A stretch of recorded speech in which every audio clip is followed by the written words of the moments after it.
So the key to getting the best out of AI is to know how to create a good prompt. So what is a prompt? So according to Copilot, in the context of generative AI, a prompt refers to the initial input or instruction provided to an AI model. It serves as a seed for the model to generate a response or to complete a task. Think of it as the question or statement that you give to the AI, and it uses that prompt to create the relevant content. So Microsoft suggests 5 elements to use or consider when you are developing your prompts for Copilot. The first is persona. So this is where in your prompt you tell Copilot what persona it should be adopting in its output. So should it be a patient from a rural community? Should it be a lecturer? Give it a character. Secondly, we have context or topic.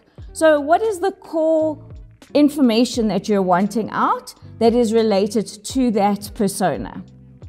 Then the objective. Why do you want this information? So this is not the learning objective.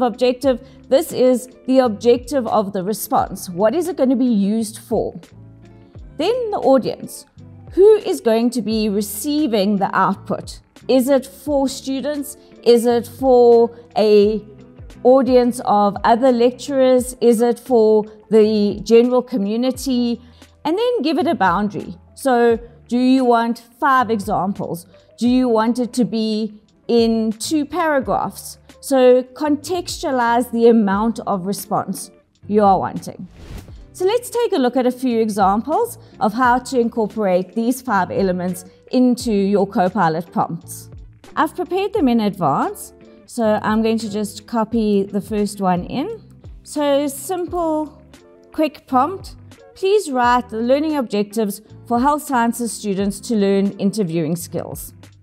Now, if you think back on whether or not there was a persona, I don't think I put a persona in there.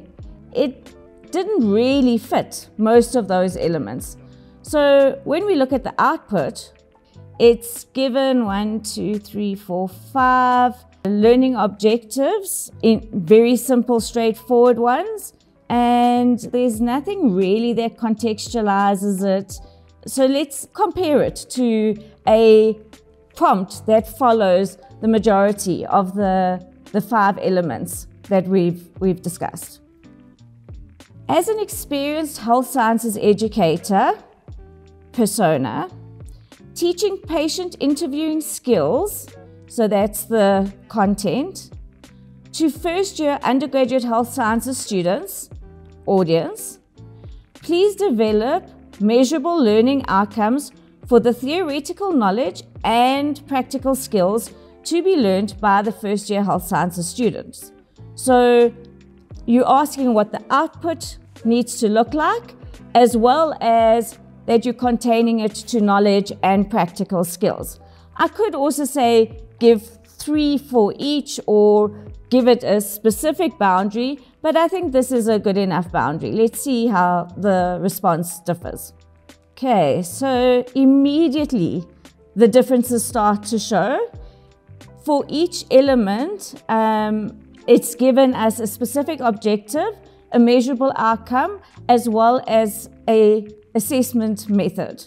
So we now have theoretical knowledge with the objective that the student will demonstrate understanding of the theoretical foundations of patient interviewing. It's got a measurable outcome in that the students will be able to define key terms related to patient interviews, for example, rapport, empathy, and open-ended questions. And then the assessment can be in the form of written quizzes or short answer questions. And then for practical skills and learning, an objective example is that students will be able to develop the practical skills in conducting patient interviews.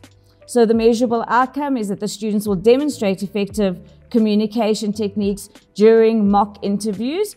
For example, active listening, summarizing, and probing, and the assessment can be role-playing exercises with peer feedback. So that's some of the examples. They've got cultural competence, ethics, as well as reflective learning. So you can immediately see the difference it makes from an output perspective to whether you have a very simple, quick question, you will get a simple, quick answer. If you give it the parameters of exactly what you're expecting, you will get a much more functional output, which will need less manipulation on your part. So I hope you're going to get to grips with good prompt creation, and let me know some of your prompts and what's worked well for you and what really hasn't worked. Look forward to seeing you again soon.